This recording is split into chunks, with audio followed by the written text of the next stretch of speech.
এক যুগ পর বড় রদবদল বাংলাদেশ ক্রিকেটে। বিসিবি সভাপতির দায়িত্ব নিয়েই ক্রিকেট বোর্ড কার্যালয়ে ফারুক আহমেদ। দেশের ক্রিকেট উন্নয়নে জানিয়েছেন নিজের পরিকল্পনা। ক্রিকেট উন্নয়নে যেন বাধাপ্রাপ্ত না হয় সেই ভাবনাও আছে নতুন বিসিবি বসের। ইঙ্গিত দিলেন গঠনতন্ত্র সংশোধনের। গঠনতন্ত্রটা আছে যার মাধ্যমে আমরা ডিরেক্টরে নির্বাচিত হই এবং ইভেনচুয়ালি প্রেসিডেন্ট। এই গঠনতন্ত্রের ব্যাপারে আমার চিন্তা করতে হবে যে এক্স্যাক্টলি আমাদের জন্য সবচেয়ে ভালো কি হয়।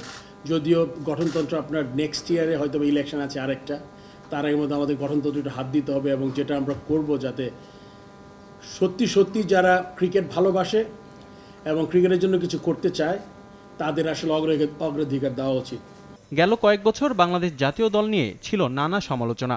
জাতীয় দলের পাশাপাশি পাইপলাইন সমৃদ্ধ করতে নতুন পদক্ষেপের কথা জানান ফারুক। খেলোয়াড় নির্বাচনেও ছিল অনিয়মের অভিযোগ, এমনকি স্বজনপ্রীতির কারণে নষ্ট হয়েছে প্রতিভাবান ক্রিকেটারদের ক্যারিয়ারও। নির্বাচকদের পূর্ণাঙ্গ স্বাধীনতা নিশ্চিতের আশ্বাস ফারুক আহমেদের। অর্ধেক পাউডারে দ্বিগুণ উজ্জ্বলতা, নতুন রিন অ্যাডভান্সড অর্ধেক পাউডারে দ্বিগুণ উজ্জ্বলতা। আমি বোর্ড প্রেসিডেন্ট হিসাবে আমি সিলেক্টেডদের ম্যাক্সিমাম স্বাধীনতা দেওয়ার চেষ্টা করব। বেশ কিছু পরিচালকের বিরুদ্ধে অভিযোগ আছে দুর্নীতির, যা প্রমাণিত হলে ব্যবস্থা নেওয়ার আশ্বাস দিলেন নতুন সভাপতি।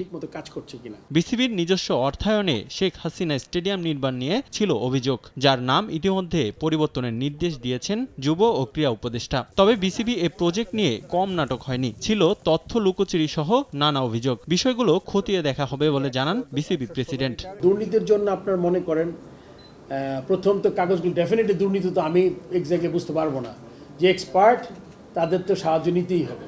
এখন এক্স্যাক্টলি কীভাবে আগাবো এটা ডিপেন্ড করবে, only time will tell. Rifatul Islam Miron, Somoy Sangbad, Dhaka.